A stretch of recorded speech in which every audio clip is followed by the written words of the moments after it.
성경 말씀 계시록 12장을 읽겠습니다.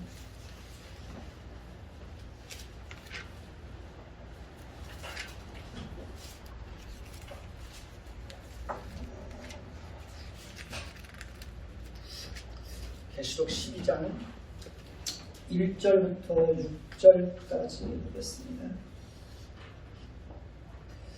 돌아가면서 읽겠습니다. 하늘에 큰 이적이 보이니 해를 옷 입은 한 여자가 있는데 그 발 아래에는 달이 있고 그 머리에는 12별의 관을 썼더라. 이 여자가 아이를 베어 해산하게 되매 아파서 애를 쓰며 부르짖더라. 하늘에 또 다른 이적이 보이니 보라, 한 큰 붉은 용이 있어 머리가 7이요 뿔이 10이라. 그 여러 머리에 7 왕관이 있는데 그 꼬리가 하늘의 별 3분의 1을 끌어다가 땅에 던지느라. 용이 해산하는 여자 앞에서 그가 해산하면 그 아이를 삼키고자 하더니 여자가 아들을 낳으니 이는 장차 철장으로 만국을 다스릴 남자 그 아이를 하나님 앞과 그 보좌 앞으로 올려가더라. 그 여자가 광야로 도망하며 거기서 1260일 동안 그를 양육하기 위하여 하나님께서 예비하신 곳이 있더라. 네. 오늘 말씀 그 1절을 보면 요한은 환상 중에 하늘에 큰 이적이 보였다고 말하고 있습니다. 요한은 해를 옷 입은 한 여자가 있는데 그 발 아래는 뭐가 있습니까? 그 발 아래는 달이 있고 그 머리에는 12별의 관을 썼다고 말하고 있습니다. 대부분의 성경학자들은 여기서 여자는 교회를 상징한다고 보고 있습니다. 그래서 그 여자가 12지파와 12사도를 상징하는 12별의 관을 쓰고 있다고 보고 있습니다. 그리고 교회를 묘사할 때 해를 옷 입고 그 발 아래에는 달이 있고 그 머리에는 12별의 관을 쓰고 있다고 하는 것은 그리스도께서 재림하셨을 때 교회가 누리게 될 승리의 내용을 상징적으로 보여주고 있습니다. 그러니까 그리스도께서 누리게 될 영광의 내용을 교회에게도 그대로 돌려주고 있는 것은 교회도 그 영광에 참여하게 될 것이기 때문에 그렇습니다. 우리는 장차 천국에서 그리스도께서 우리를 위해서 예비해 놓으신 그 영광에 참여하고 그 모든 것을 다 누리게 될 것입니다. 그러니까 하나님께서 이러한 사실들을 미리 알게 하는 것은 고난받는 성도들을 위로하고 격려하기 위해서입니다. 너희들에게는 이런 영광이 예비되어 있으니 끝까지 견디고 승리하라고 용기를 주고 있습니다. 2절에 보면 눈으로 잘 따라와 주시기 바랍니다. 2절에 보면 그 여자가 아이를 베어 해산하게 되매 아파서 애를 쓰며 뭐하고 있습니까? 부르짖더라고 말하고 있습니다. 1절에서 여자는 뭘 상징한다고 그랬죠? 교회를 상징한다고 말씀을 드렸습니다. 우리 창세기 3장 15절을 한번 보십시다. 창세기 3장 15절입니다. 창세기는 맨 앞에 있는 거 아시죠? 창세기 3장 15절.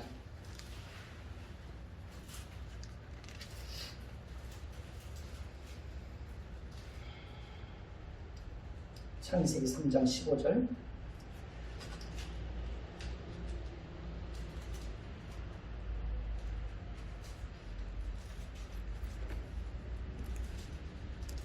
네, 15절 다 찾으신 줄로 알고 같이 읽겠습니다.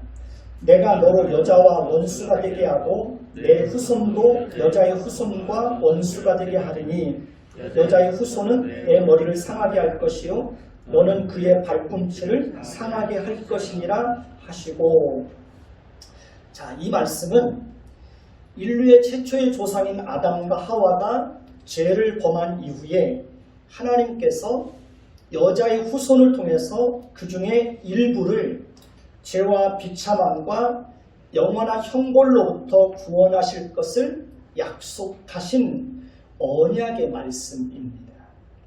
15절을 다시 한번 보면 하나님께서 내가 너로 여자와 뭐가 되게 하시겠다고요? 원수가 되게 하시겠다고 말씀하고 있습니다. 여기서 너는 뱀을 통해서 아담과 하와를 유혹하여 선악을 알게 하는 나무의 열매를 따먹게 하고 죄를 범하게 한 사탄을 말합니다. 즉 하나님은 뱀의 배후에 있는 사탄과 여자가 원수가 되게 하시겠다고 말씀하고 있습니다. 15절을 계속해서 보면 내 후손도 여자의 후손과 어떻게 되게 한다고요? 원수가 되게 하시겠다고 말씀하고 있습니다. 여기서 내 후손은 사탄을 추종하는 후손을 말합니다. 여자의 후손은 하나님을 따르는 후손을 의미합니다.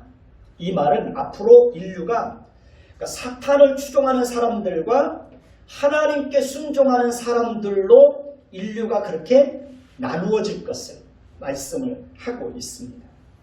그리고 둘 사이에는 어떤 관계가 될 것이라고요? 원수 관계가 될 것이라고 말하고 있습니다.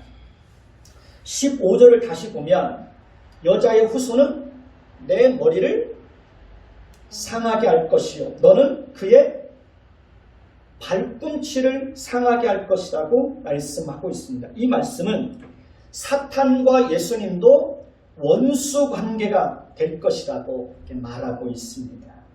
여기서 여자의 후손은 직역하면 그 후손인데 그 후손은 궁극적으로 예수 그리스도를 가리킵니다. 이 말은 그러니까 여자의 후손으로 오실 예수 그리스도께서 사탄에게 치명적인 해를 입히고 궁극적으로 사탄과의 싸움에서 승리할 것을 말씀하고 있습니다. 이 약속의 말씀은 예수님께서 십자가에서 죽으시고 부활하심으로 완전히 성취되었습니다. 사탄은 예수님을 죽이기 위해서 사람들을 충동하여 십자가에 못 박아 죽게 하였지만 예수님은 사흘 만에 사망의 권세를 깨뜨리시고 다시 부활하셨습니다. 우리 계시록 2장으로 다시 한번 본문으로 돌아가 보십시다. 계시록 12장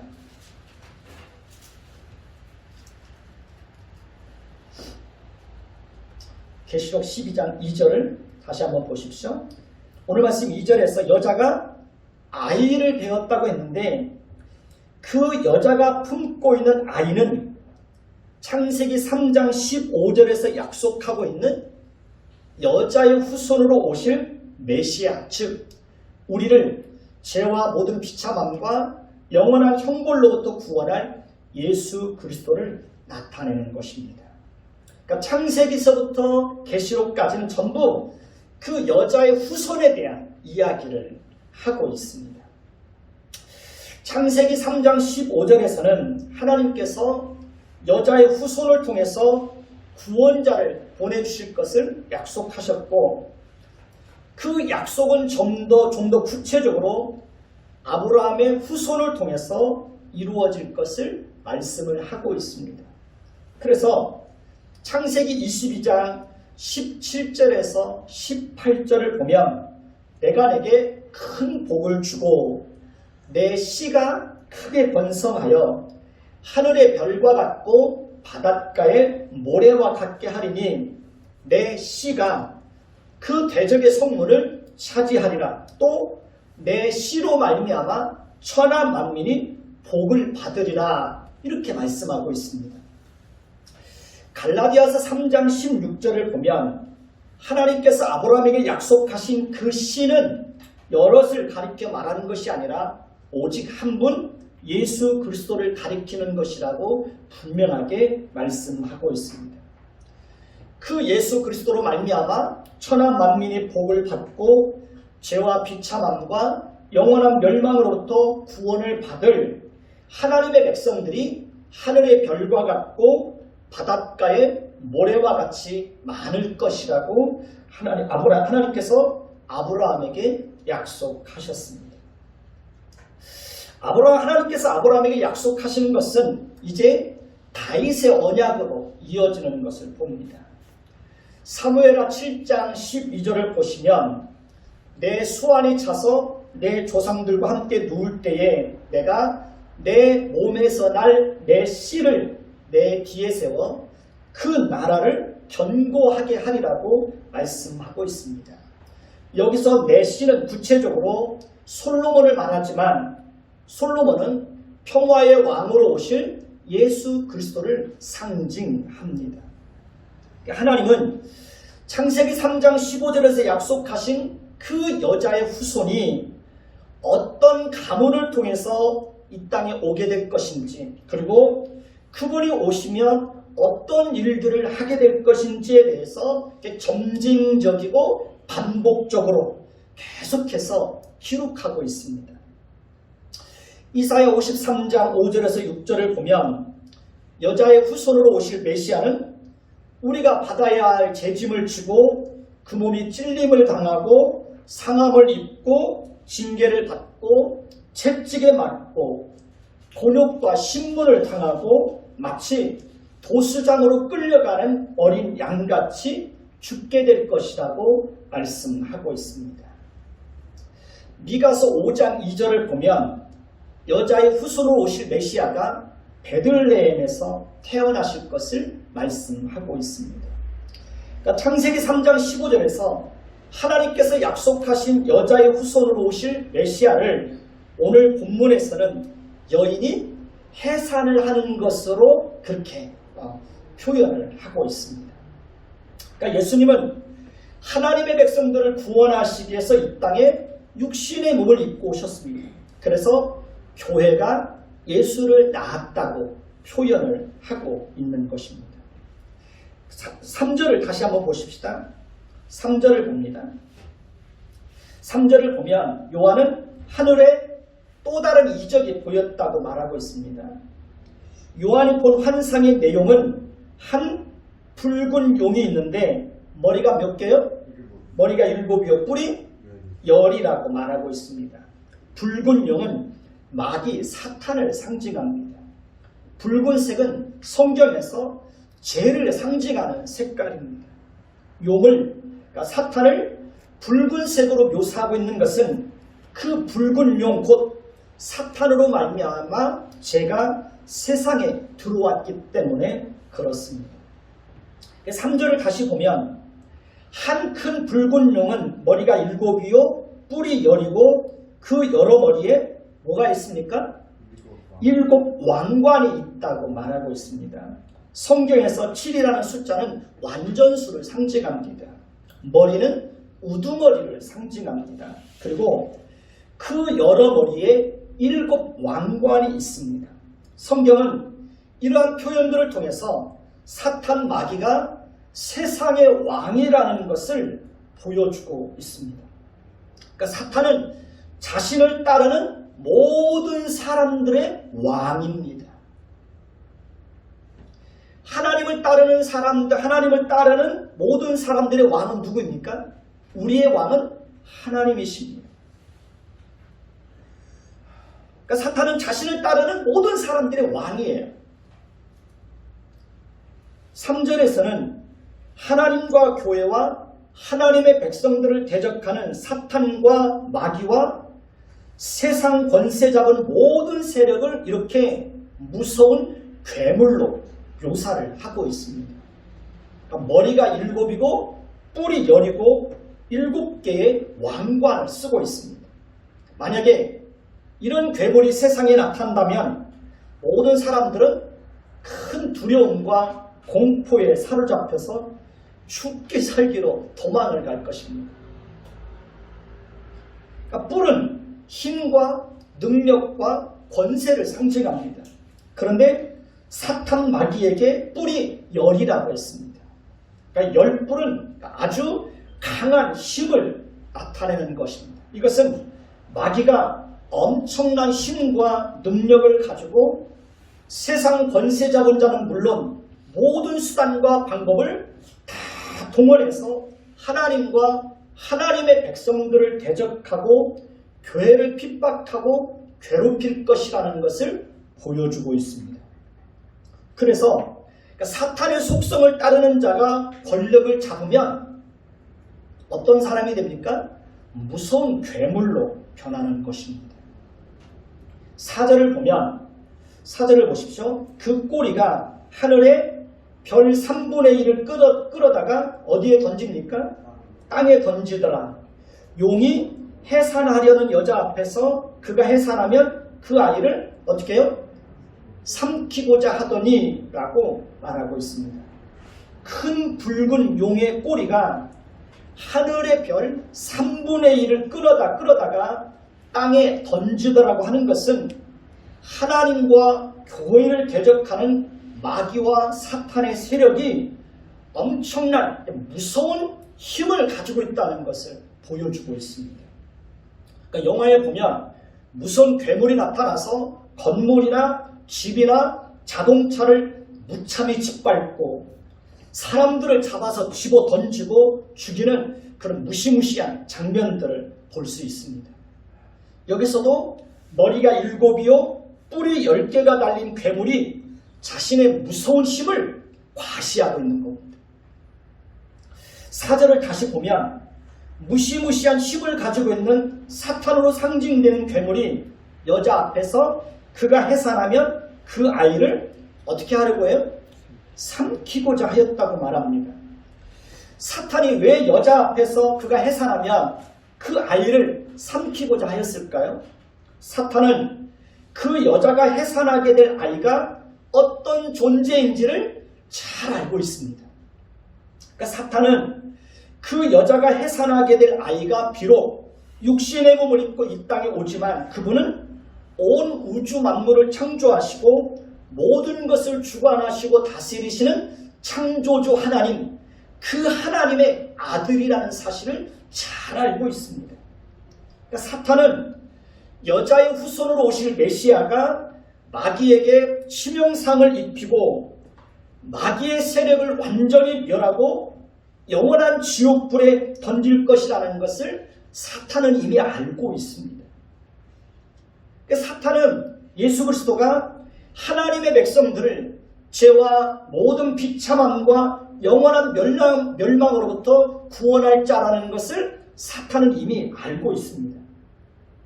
그렇기 때문에 마귀는 모든 수단과 방법을 다 동원해서 여자의 후손으로 오실 예수 그리스도의 탄생을 저지하고 막고자 하였던 것입니다. 우리는 성경의 역사를 보면서 그러한 사실들을 충분히 확인할 수 있습니다. 하나님께서 아담에게 약속하신 여자의 후손은 아벨의 후손을 통해서 와야 합니다. 그런데 사탄은 가인으로 하여금 누구를 죽이게 합니까? 아벨을 죽이게 합니다. 그러나 하나님은 아벨을 대신할 새로운 아들을 줍니다. 그 아들의 이름이 셋입니다. 그러니까 세 명이 아니라 그 이름이 셋이십니다. 셋입니다. 그러니까 셋의 계열을 통해서 하나님은 이 땅에 하나님을 섬기는 후손들을 두셨고 셋의 계열을 통해서 노아가 나옵니다. 그러니까 하나님께서 온 세상을 홍수로 심판하시는 가운데서도 노아와 그의 가족들에게는 특별한 은혜를 주셔서 홍수의 심판으로부터 구원을 받게 하신 것은 여자의 후손을 보내주시겠다고 하신 그 약속, 그 언약을 이루시기 위해서입니다. 그러니까 노아가 그 시대 사람들과 달라서 그가 구원을 받은 것이 아닙니다. 그러니까 하나님께서 이 땅에 하나님을 섬기는 후손들을 남겨두시기 위해서 세상을 심판하시는 가운데서도 노아와 그의 가족들에게는 특별한 은혜를 주신 것입니다. 그리고 노아의 후손인 셈의 계열을 통해서 아브라함이 나옵니다. 아브라함과 그의 아내 사라를 통해서 여자의 후손이 태어나야 하는데 사탄이 그 일을 막기 위해서 그랄 왕 아비멜렉으로 하여금 사라를 취하여 동침을 하게 하고자 하였습니다. 그러나 하나님이 그 일을 막으셔서 아브라함의 아내 사라는 다시 아브라함의 품으로 안전하게 돌아오게 되었습니다. 그리고 아브라함의 아들 이삭과 그의 아내 리브가를 통해서 여자의 후손이 태어나야 하는데 사탄이 또 그 일을 막기 위해서 이번에도 블레셋 왕 아비멜렉으로 하여금 이삭의 아내 리브가를 취하여 동침하게 하고자 하였지만 하나님이 또 그 일을 막으시는 것을 봅니다. 그리고 다윗의 후손을 통해서 여자의 후손이 와야 되는데 사탄은 사울을 통해서 끊임없이 누구를 죽이려고 합니까? 다윗을 죽이려고 합니다. 다윗의 후손 중에 여호사밧이 있는데 그 여호사밧이 북쪽 이스라엘의 왕인 아합의 가문과 혼인을 함으로 인척관계를 맺게 되었습니다. 그래서 아합과 이세벨의 딸 아달랴와 여호사밧의 아들 여호람이 결혼을 하였습니다. 아합과 이세벨은 북쪽 이스라엘 왕들 중에서도 가장 악한 왕입니다. 이세벨은 바알과 아세라 우상을 섬기는 여자입니다. 이세벨은 악한 여자이고 하나님을 섬기는 선지자들을 죽인 사악한 여자입니다. 그런데 여호사밧이 그러니까 다윗의 후손인 여호사밧이 그런 집안과 정략적으로 혼인관계를 맺습니다. 여호람은 그러니까 여호사밧의 뒤를 이어서 왕이 된 여호람은 아달랴의 영향으로 인하여서 우상을 숭배하고 자기보다 착한 동생을 죽입니다. 결국 그는 하나님의 무서운 진노의 심판을 받고 창자의 중환병이 들어서 그 창자가 빠져나와서 죽게 되는 것을 봅니다. 그리고 그 여호람의 뒤를 이어서 그의 아들 아하시야가 왕이 되었습니다. 아하시야의 어머니는 아합과 이세벨의 딸 누구입니까? 아달랴입니다. 아달랴는 자기 아들을 꾀어서 악을 행하고 우상을 숨기게 하였습니다. 그러니까 아하시야는 아합의 아들 요람이 병들었다는 소식을 듣고 그를 찾아갔습니다. 그리고 그때 북쪽 이스라엘에서는 예후가 반란을 일으켜서 아합의 집을 멸하고 요람을 찾아갔던 유다 방백과 아하시야의 형제들의 아들들도 모두 다 죽이게 됩니다. 그러니까 아하시야도 예후의 손에 의해서 죽임을 당하였습니다. 그러니까 아하시야의 어머니 아달랴는 자기의 아들이 죽은 것을 알고 자기의 아들이 죽은 것을 알고 유다 왕국의 씨를 모두 진멸하려고 하였습니다. 그러니까 사탄이 아합과 이세벨의 딸 아달랴를 통해서 다윗의 후손들의 씨를 진멸하고자 했던 것입니다. 왜냐하면 다윗의 후손을 통해서 여자의 후손 즉 누가 태어나야 합니까? 예수 그리스도가 태어나야 되는 거예요. 그러니까 그 일을 막기 위해서 사단이 다윗의 후손들을 다 죽이려고 했지만 하나님은 왕의 딸 여호사보앗을 통해서 아하시야의 아들 요아스를 유모와 함께 왕자들이 죽임을 당하는 중에 몰래 빼내어서 6년 동안 숨어서 키웠습니다. 그 기간 동안 아달랴가 유다를 다스리게 되었습니다. 그리고 7년 만에 여호야다 제사장이 혁명을 일으켜서 아달랴를 죽이고 요아스를 왕으로 세웠습니다. 하나님은 그런 절망적이고 어두운 상황 속에서도 다윗과의 언약을 지켜서 그의 후손들로 하여금 왕 일을 이어가게 하셨습니다. 하나님은 그렇게 언제나 신실하신 분입니다.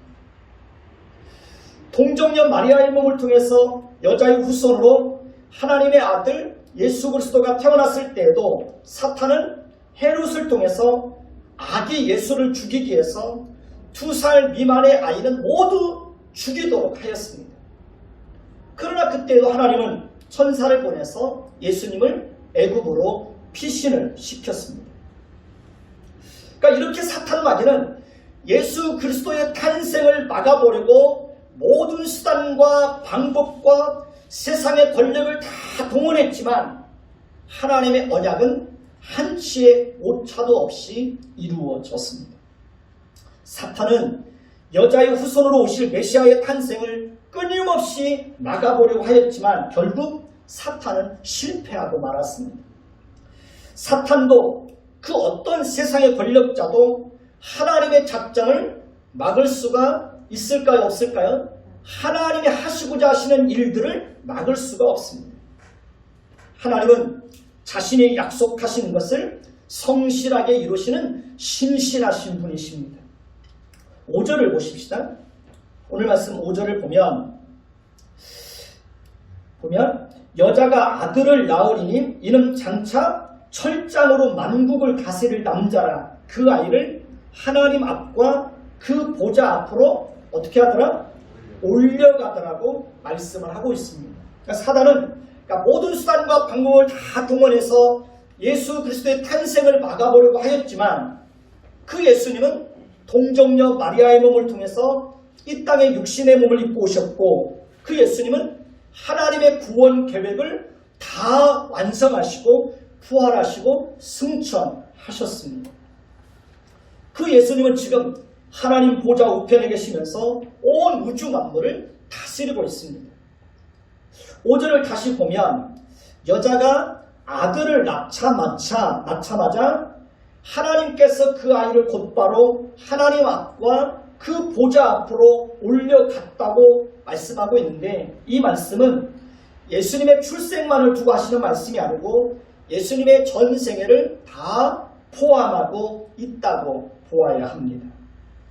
그리고 하나님께서 그 아이를 하나님 앞과 그 보좌 앞으로 올려갔다고 하는 것은 하나님께서 예수님을 통해서 이루시고자 하시는 하나님의 그 구원 계획을 다 완성할 때까지 사탄과 모든 악한 세력들로부터 하나님의 아들을 철저하게 지키시고 보호해 주셨다는 것을 드러내고 있습니다.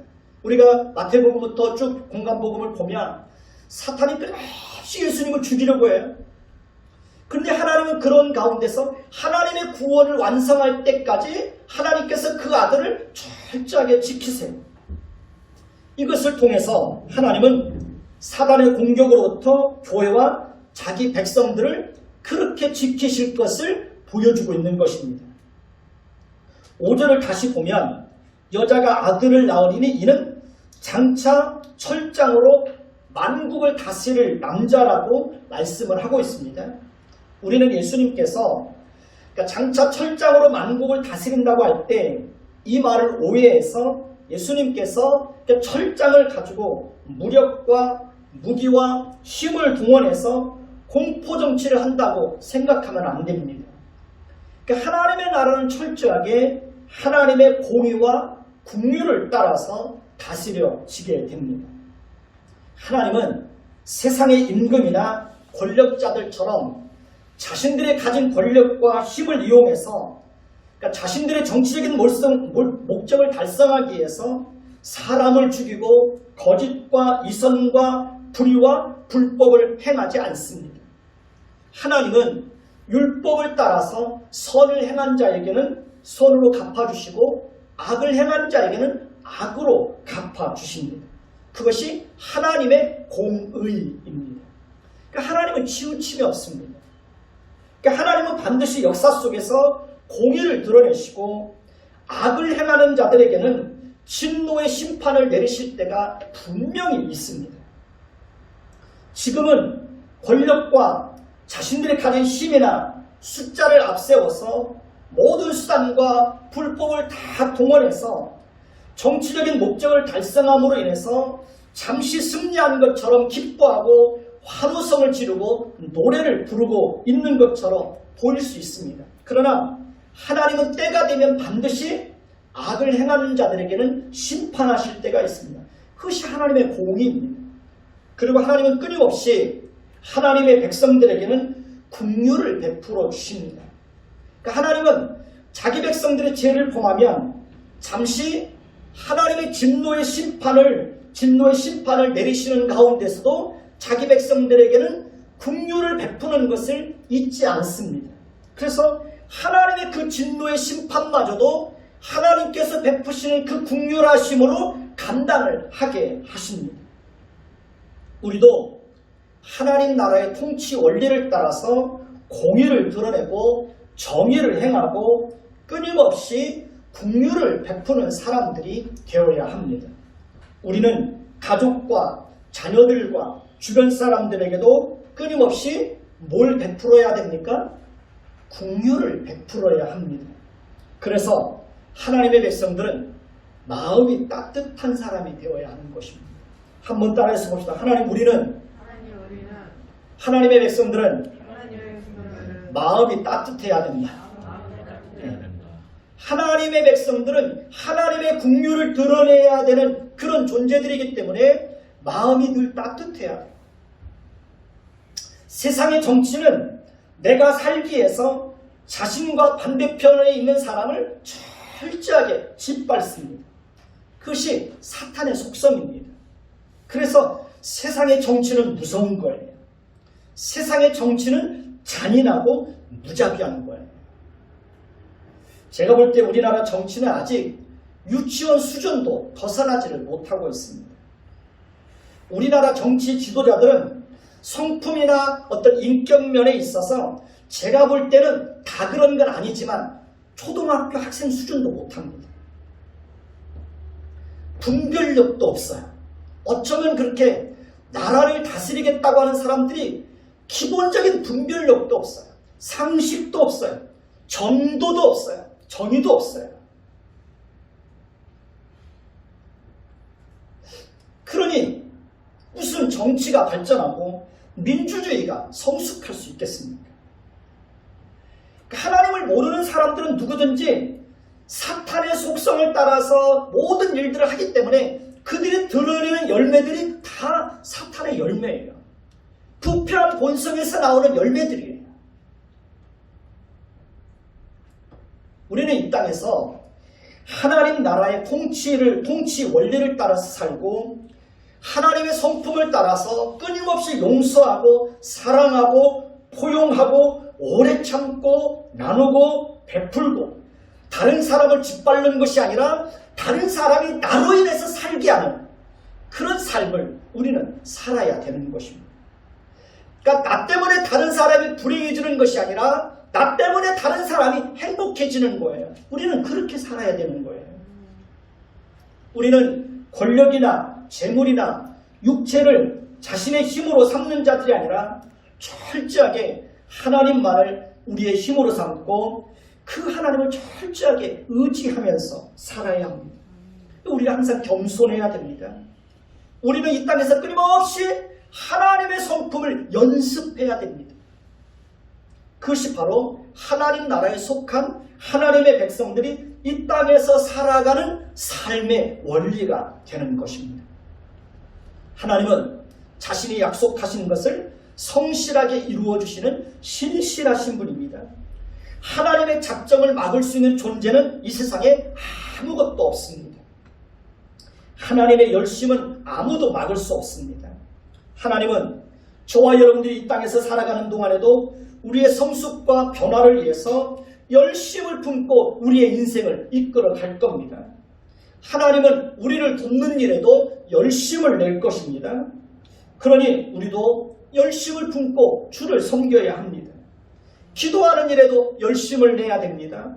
영혼을 구원하는 일에도 열심을 내야 합니다. 우리의 변화를 위해서도 열심을 내야 합니다. 6절을 보십시다. 6절을 보면 그 여자가 어디로 도망갑니까? 광야로 도망가며 거기서 1260일 동안 그를 뭐하기 위해서? 양육하기 위해서 하나님께서 예비하신 곳이 있더라 라고 말씀하고 있습니다. 여기서 여자는 뭘 상징한다고 그랬죠? 교회를 상징한다고 말씀을 드렸습니다. 1260일은 교회가 이 땅에서 존재하는 모든 기간과 그리스도의 초림부터 재림까지의 기간, 그리고 우리 각자가 이 땅에서 살아가는 모든 인생의 기간, 그 모든 것들을 이렇게 상징적으로 보여주는 겁니다. 그 기간을 계시록에서는 1260일, 42개월, 3년 반, 한때와 두때와 반때 이렇게 표현을 하고 있는 것입니다. 그 기간 동안 교회는 광야로 도망가서 하나님께서 우리를 위해서 예비하신 곳에서 양육을 받는다고 말하고 있습니다. 여러분, 우리의 삶이 그리스도인으로 산다는 것이 왜 이렇게 힘들고 고달픈지 그 이유가 무엇일까요? 왜 그렇게 예수 믿고 사는 게 그렇게 힘들까요? 예수 믿고 살면 아무런 걱정도 없고 어려움도 없고 아픔도 없고 그랬으면 좋잖아요. 근데 실제로 우리의 삶은 그렇지 않잖아요. 그 이유는 우리가 이 땅에서 살아가는 동안 우리는 광야에서 하나님으로부터 혹독한 훈련을 받고 있기 때문에 그러는 것입니다. 광야는 힘들고 지치고 어려운 곳입니다. 광야는 거칠고 마실 물도 없고 쉴 수도 없는 곳입니다. 광야는 낮에는 덥고 밤에는 추운 곳입니다. 광야는 길을 잃고 방황하다가 결국에는 죽을 수밖에 없는 그런 비참한 곳입니다. 그런데 하나님은 때로 교회와 하나님의 백성들을 광야로 내보내시고 그곳에서 우리를 혹독하게 훈련하신다는 것입니다. 그럼에도 불구하고 우리가 위로를 얻고 소망을 가질 수 있는 것은 그것은 바로 하나님이 우리를 위해서 예비해 놓으신 곳이라는 사실입니다. 그러니까 비록 우리가 광야와 같은 고달픈 삶을 사는 것 같지만 그것은 하나님께서 예비해 놓으신 곳이기 때문에 그 광야에서 하나님이 교회와 하나님의 백성들을 지키시고 보호해 주시고 먹여주시고 입혀주시는 은혜를 베풀어 주시는 것입니다. 저와 여러분이 지금까지 살아온 삶은 어떻게 보면 광야와 같은 그런 인생이었을 것입니다. 광야에 홀로 버려진 것처럼 그렇게 힘들고 외로운 인생을 살아왔을 것입니다. 우리는 때로 하나님을 향해서 원망과 불평을 하고 불신앙의 모습을 드러냈던 적도 많이 있을 것입니다. 때로는 죽을 것만 같고 때로는 세상을 등지고 싶은 그런 마음을 가졌을 때도 많이 있었을 것입니다. 저도 그래요. 이 세상 떠나고 싶다. 그런 마음을 저도 많이 가졌어요. 그만큼 힘들었다는 얘기죠. 깊은 절망과 좌절 속에 빠져서 그 속에서 발버둥치고 허우적거리며 지내왔던 그런 그 세월도 많이 있을 겁니다. 가난과 질병으로 인해서 아픔과 상처와 고통을 겪었던 적도 많이 있을 것입니다. 그리고 하나님은 그 광야에서 끊임없이 우리를 하나님만 바라보도록 우리를 혹독하게 훈련하였을 것입니다. 저 역시도 지금까지 그런 인생을 살아왔습니다. 여러분도 마찬가지일 것입니다. 저만 그런 인생을 살아온 것이 아닐 겁니다. 이스라엘 백성들은 애굽에서 나와서 광야로 도망가서 40년 동안 하나님께서 그들을 위해서 예비해 놓으신 곳에서 오직 하나님만 바라보고 하나님만 의지하도록 40년 동안 광야에서 그렇게 훈련받았습니다. 하나님은 그곳에서 40년 동안 만나와 메추라기를 내려서 그들을 먹여주셨고 밤에는 불기둥으로 낮에는 구름기둥으로 그들을 보호해 주셨습니다. 하나님은 40년 동안 그들의 옷이 헤어지지 않게 하셨고 그들의 발이 부르트지 않도록 하나님이 그들을 그렇게 지켜주셨습니다. 그러니 우리는 광야와 같은 인생을 산다고 할지라도 두려워할 필요가 있을까요? 없을까요? 두려워할 필요가 없습니다. 하나님께서 반드시 우리와 함께 주실 것이기 때문에 그렇습니다. 우리가 지금까지 살아온 것도 전적으로 누구의 은혜입니까? 하나님의 은혜입니다. 하나님은 우리가 성숙한 그리스도인이 되기를 원합니다. 하나님은 우리가 어떤 환경에도 굴하지 않고 끝까지 견디고 승리하는 사람들이 되기를 원합니다. 하나님은 우리가 어떤 상황에 놓이게 된다고 할지라도 그 상황 속에서도 자족할 줄 알고 하나님을 향해서 감사의 찬양을 드릴 수 있는 그런 사람들이 되기를 원합니다. 그 일을 위해서 우리 인생 가운데 뭐가 필요한 것입니까? 광야가 필요한 것이고 훈련이 필요한 것입니다. 거칠고 황량한 광야를 지내온 사람만이 인간이 얼마나 연약하고 무능한 존재인지를 잘 압니다. 거칠고 황량한 광야를 지내온 사람만이 하나님의 은혜가 아니면 살 수 없다는 사실을 철저하게 깨닫게 됩니다. 그러니까 광야를 지내온 사람만이 하나님을 의지하는 법을 알고 하나님 앞에서 겸손한 사람이 될 수 있습니다.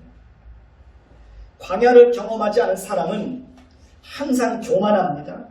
자신의 힘과 능력을 자랑하고 자신보다 부족한 사람을 업신여기고 함부로 대하고 가볍게 여깁니다. 물론 모든 사람이 광야를 통과한다고 해서 겸손해지고 성숙해지는 것은 아닙니다. 광야를 지나면서 마음이 더 완악하고 강팍해지고 돌덩이처럼 그 마음이 굳어지는 사람들도 있습니다. 그래서 우리에게는 하나님의 은혜가 절대적으로 필요한 것입니다. 하나님의 은혜와 하나님의 긍휼과 하나님의 은혜가 하나님의 위로가 끊임없이 공급되어질 때 우리는 어떤 광야도 넉넉하게 통과할 수 있고 하나님이 우리를 어떻게 혹독하게 훈련하신다고 할지라도 그 훈련을 잘 감당할 수 있게 되는 것입니다. 광야를 지날 때 하나님께서 우리의 기도를 세밀하게 듣고 있다는 사실을 경험하면 큰 위로가 됩니다. 저는 가끔 제가 하나님 앞에 기도를 드렸을 때 하나님이 제 기도를 세밀하게 들으신다는 것을 경험할 때가 참 많이 있습니다.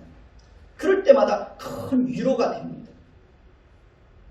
광야는 사람의 눈으로 보기에는 비참하고 죽을 것 같고 아무런 희망도 살 소망도 없는 것 같지만 하나님의 눈으로 보면 그 광야는 하나님을 깊이 경험할 수 있는 축복의 장소가 됩니다. 광야는 나를 발견하고 성숙해질 수 있는 거룩한 장소입니다. 광야는 하나님의 특별한 보호의 손길이 임하는 기적의 장소입니다. 그 광야에서 우리가 살아남을 수 있는 유일한 방법은 뭐가 있을까요? 오직 누구만 바라보는 거예요? 하나님 바라보는 거예요. 그리고 끈질기게 기도하는 거예요. 끈질기게.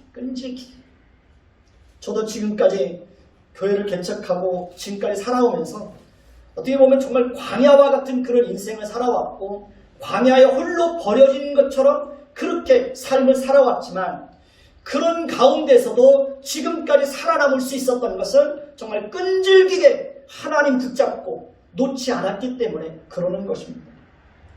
저는 정말 끈질기게 하나님 앞에 기도합니다.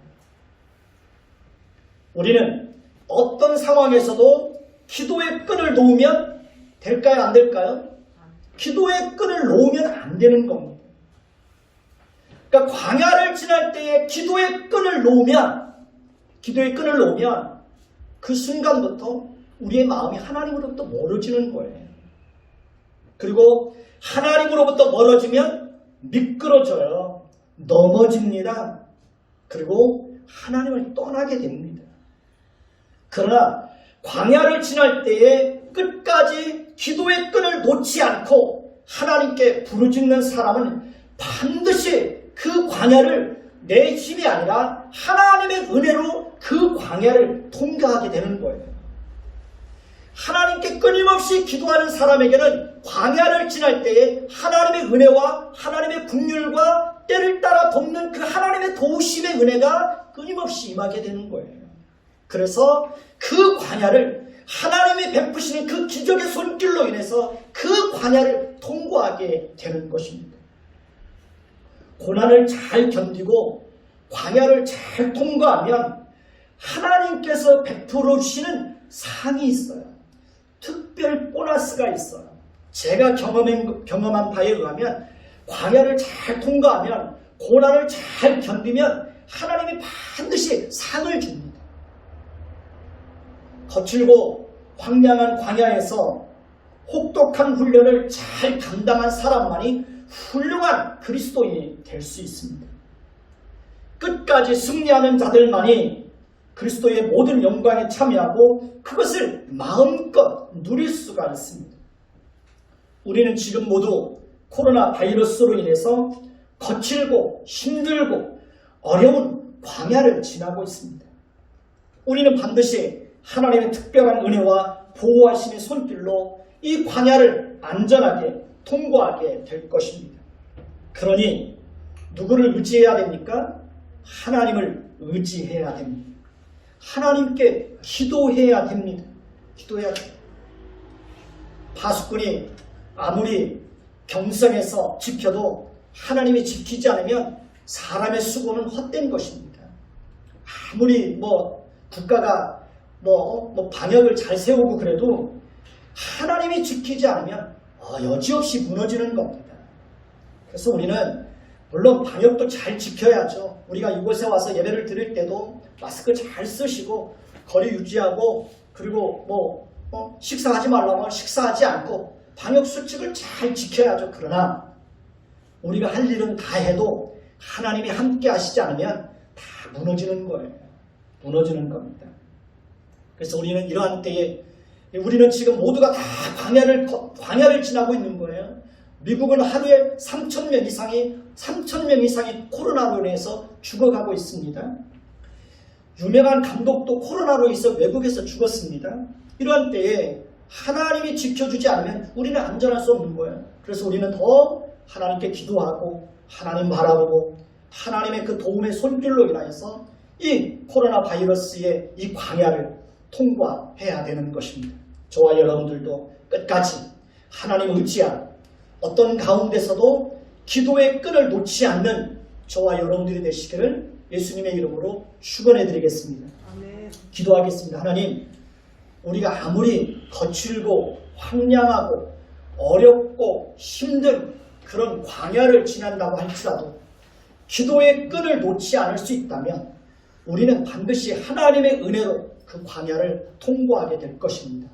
광야에서 하나님으로부터 훈련을 잘 받은 사람만이 훌륭한 그리스도인들이 될 수 있습니다. 지금 우리는 이 땅에서 광야와 같은 인생을 살 때가 많이 있습니다. 그 광야와 같은 인생을 살 때에도 하나님의 손길로 인하여서 잘 다듬어지게 하시고 성숙한 사람들이 되게 하시고 훌륭한 그리스도인들이 될 수 있도록, 그래서 이 땅에서 살아가는 동안 하나님 나라의 그 통치 원리를 따라서 우리의 인생을 살아가도록 도와주시고 하나님의 성품을 끊임없이 연습하여 이 땅에서 하나님의 성품을 풍성하게 드러내는 하나님의 거룩한 백성들 되도록 은혜를 베풀어 주옵소서. 예수 그리스도의 이름으로 감사하며 기도드립니다. 아멘.